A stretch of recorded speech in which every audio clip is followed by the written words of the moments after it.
Amadou, accompagné du président de la Banque islamique de développement BID, Bandar Al-Hajar, en mission de travail au Niger, a visité cet après-midi l'Université islamique des filles de Niamey, une infrastructure financée par la Fondation Roi Abdullah à travers la Banque islamique de développement pour un coût d'environ 60 millions de dollars US.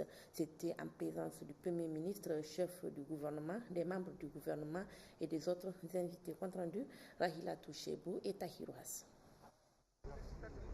C'est en face de l'hôpital de référence de Niamey que se dresse le campus universitaire islamique destiné aux jeunes filles.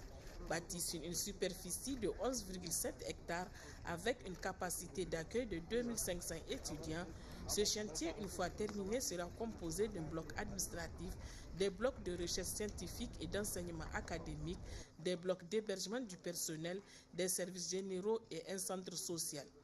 La réalisation de ce campus universitaire est, comme l'a dit le président de la République, un symbole de renforcement des relations arabo-nigériennes et témoigne de l'excellence des relations de coopération qui existent entre le gouvernement nigérien et la Fondation Roi Abdallah. Le Niger qui est déjà doté d'une université, comme vous le savez, islamique, qui est à Saï. Donc déjà le Niger est un hub, si je peux m'exprimer comme ça, de l'enseignement islamique dans le monde. Et cette université qui est en train d'être construite va renforcer encore cette dimension que notre pays a en tant que hub pour l'enseignement islamique.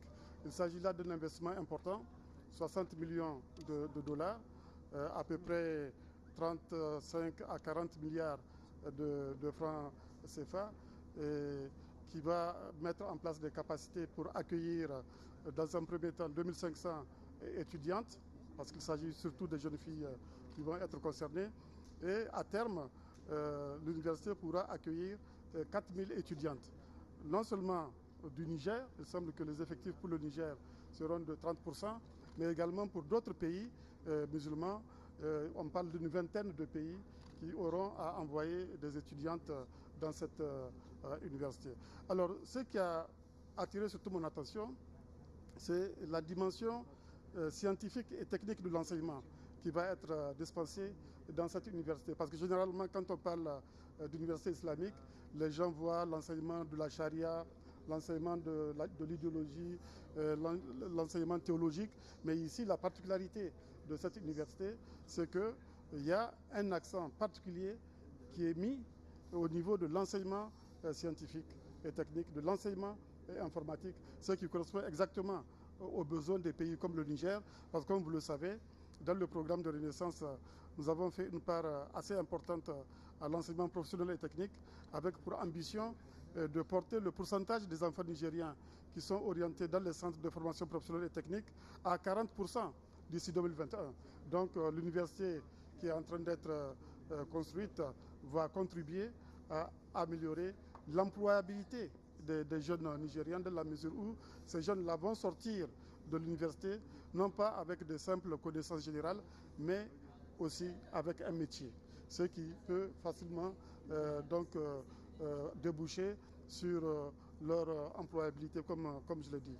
Donc je me réjouis en tout cas de voir toute cette réalisation et je remercie encore une nouvelle fois la Fondation Abdallah pour ce soutien qu'elle apporte non seulement au Niger, mais aux autres pays de la Oumma dans l'effort de formation que ces pays-là soutiennent pour leur jeunesse. Et je salue la présence parmi nous, encore une nouvelle fois, du président de la BID, qui est un partenaire important du Niger, non seulement pour cet investissement devant lequel nous sommes, mais également la BID intervient dans le financement d'autres infrastructures pour le Niger. Demain d'ailleurs, nous irons à Tawa avec le président de la BID pour lancer le chantier de la route Tawa-Sanam, qui est un tronçon de la route Niamey-Filengue et Tawa.